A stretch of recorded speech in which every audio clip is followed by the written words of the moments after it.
ისევ 18 წლის შემდეგ შეგვახსენა თავი იმ ვაჟკაცმა გმირება, რომელმაც სამშობლოსა და ერესინაში ყველაზე ძვირფასი სიცოცხლე დატოვეს.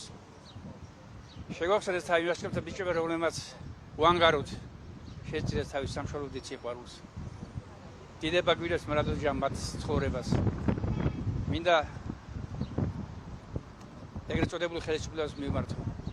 ბოდიშს მათი შთამომავლობა არ მოუხდის სეპარატისტულ ქვეყნის წარმომადგენლობას, რომელსაც ეგრეთ წოდებული სამხრეთ ოსეთის ეგრეთ წოდებული აფხაზეთი ქვია.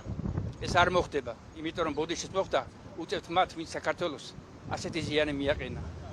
ტერიტორიების დაკარგვა, ამხელა ზარალი, მსხვერპლი, ფიქრობ ეს ყველაფერი იქნება პასუხისგაცემული თავის დროზე, მაგრამ ეს ყველაფერი მოახლოებულია და ყველაფერი მალე დამთავრდება მათ საწინააღმდეგოდ. ამიტომ მე მშობლებსაც მოუწოდებ, მხარდაჭერასაც მოუწოდებ ამ ვეტერანებისაც, ამ ვაჟკაცი ბიჭებსაც, რომ ისინი უერთგულესი ხალხი იყვნენ და პატივი მიაგონ ყოველთვის.